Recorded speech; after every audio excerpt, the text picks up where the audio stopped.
Hello people, Deepan short movie റിവ്യൂയിലേക്ക് എല്ലാവർക്കും എൻ്റെ ഹൃദയം നിറഞ്ഞ സ്വാഗതം. റിവ്യൂയിലേക്ക് പോകാം.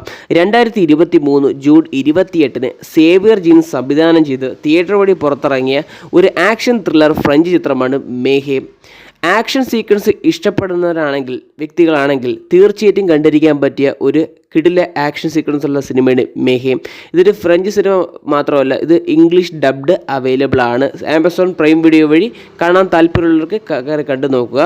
സിനിമയുടെ ഒരു പ്രധാന കഥയെന്ന് പറയുന്നത് സാം എന്ന് പറയുന്ന ഒരു വ്യക്തി ഒരു ലോക്കൽ ഗ്യാങ്സ്റ്ററിൽ പെടുന്ന ഒരു വ്യക്തിയാണ്. അദ്ദേഹത്തിന് പാസ്റ്റിലോട്ട് പോകാൻ താല്പര്യമില്ലാത്തതുകൊണ്ട് പാസ്റ്റ് കാര്യങ്ങൾ മറച്ചു വെച്ചുകൊണ്ട് അദ്ദേഹത്തിന് ഒരു പുതിയ കുടുംബജീവിതം നയിക്കണമെന്നുള്ള ആഗ്രഹം ഉള്ളതുകൊണ്ട് തായ്ലാൻഡിൽ ചെന്ന് കുടുംബം ഒരു സെറ്റിലാവുകയാണ്. അപ്പോൾ തായ്ലാൻഡിൽ ചെറിയ ഗ്യാങ്സ്റ്റേഴ്സും മറ്റേ അദ്ദേഹത്തിന് ചെറിയൊരു ഇഷ്യൂ ഉണ്ടായിരുന്നു. ഒരു വരുത്തനായതുകൊണ്ട് അദ്ദേഹത്തിൻ്റെ ഫാമിലിയെ കയറി ഒരുത്തൻ കൊലപ്പെടുത്തുകയാണ്. ഭാര്യയെ കയറി കൊലപ്പെടുത്തിയതിന് ശേഷം അദ്ദേഹത്തിൻ്റെ മകളെ തട്ടിക്കൊണ്ടു പോവുകയാണ്. പിന്നീട് നടക്കുന്ന വയലൻസ് ആക്ഷൻ സീക്വൻസാണ് സിനിമയുടെ കഥ എല്ലാം പറഞ്ഞു പോകുന്നത്. ഒരു റിവഞ്ച് കഥ തന്നെയാണ് സിനിമ.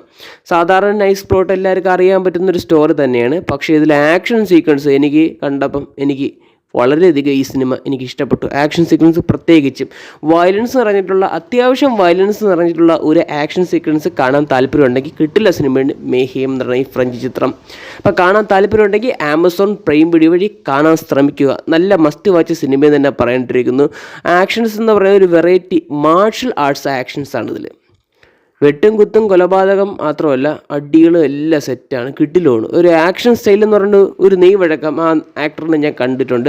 പക്ഷേ കിട്ടില്ല സിനിമ തന്നെ പറഞ്ഞിരിക്കുന്നു. അപ്പം ഇത്രയൊക്കെ ഉള്ളൂ മേഹേം എന്ന് പറയുന്ന ഫ്രഞ്ച് ചിത്രത്തെക്കുറിച്ച് പറയാനുള്ളത്. വീഡിയോ ഇഷ്ടപ്പെട്ട് കഴിഞ്ഞാൽ ലൈക്ക് ചെയ്യുക, ഷെയർ ചെയ്യുക, സബ്സ്ക്രൈബ് ചെയ്യുക. ഇതിലുള്ള പുതുപുത്തൻ വീഡിയോസ് വരാൻ വേണ്ടി തൊട്ടടുത്ത് നിന്ന് ബെല്ലൈക്കൽ ആളെന്ന ഓപ്ഷൻ എനേബിൾ ചെയ്തിടുക. വീഡിയോ കണ്ടതിന് വളരെയധികം നന്ദിയുണ്ട്.